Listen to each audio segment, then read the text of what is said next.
Avez-vous des problèmes de connectivité dans votre réseau NAT? Le dépannage du NAT peut s'avérer complexe, mais avec les bonnes pratiques et les bonnes commandes, vous pourriez identifier et résoudre rapidement les problèmes. Ce cours va vous guider étape par étape à travers les techniques essentielles pour vérifier et dépanner efficacement les traductions NAT sur vos routeurs. Et grâce à lui, vous ne laisserez plus les problèmes de NAT compromettre votre réseau.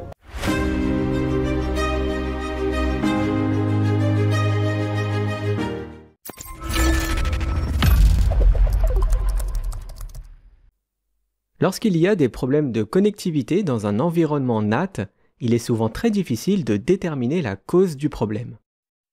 Voici des étapes pour vérifier si le NAT fonctionne. Tout d'abord, il faudrait commencer par vérifier si les translations se déroulent sans problème. La commande ShowIPNAT Translation affiche la table NAT du routeur. Debug IPNAT permet de vérifier les translations en direct.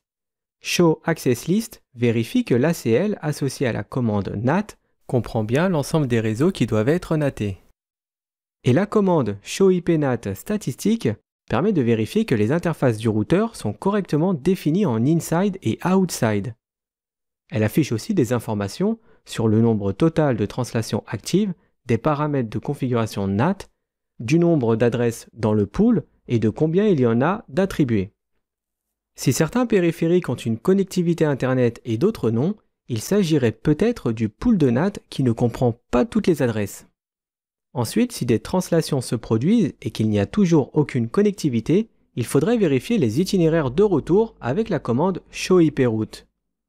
La commande ClearIPNAT Translation avec une étoile permet d'effacer toutes les entrées des NAT translatées dynamiquement. Par défaut, elle s'efface après 24 heures. Les commandes de type show sont très utiles sur de petits réseaux, mais dans des environnements plus complexes, il est nécessaire d'utiliser des commandes debug sur le routeur pour afficher le comportement des translations directement. Par contre, ce type de commande est à utiliser avec prudence car elle consomme pas mal de ressources CPU de l'équipement. Il faut donc faire très attention, surtout sur des machines en prod. Après avoir dépanné, il faut toujours veiller à désactiver toutes les commandes debug en faisant un No Debug All. La commande Debug IPNAT affiche des informations sur chaque paquet que le routeur traduit, ce qui est super pour vérifier le bon fonctionnement du NAT. Dans cette sortie, l'astérisque à côté du mot NAT indique que la traduction s'est produite par le cache. Le premier paquet d'une translation est toujours switché par le process, ce qui est plus lent. Et après que l'équipement ait mis le chemin en cache, les paquets traverseront le routeur beaucoup plus rapidement car ils feront appel au cache pour trouver leur chemin. Le S correspond à l'adresse IP source, suivi de l'adresse traduite. Le D correspond à l'adresse IP de destination et le chiffre 21 entre parenthèses est le numéro d'identification IP. Cette information peut être utile pour le débogage car elle permet une corrélation avec d'autres paquets IP, notamment quand on utilise un outil qui analyse les trames comme le logiciel Wireshark. Pendant une recherche de panne, il faut bien s'assurer aussi que l'ACL correspond bien à tous les réseaux qui doivent être NATés.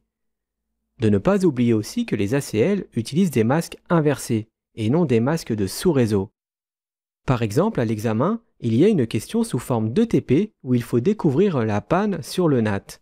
Et la réponse est qu'ils ont paramétré un masque de sous-réseau au lieu d'un masque inversé.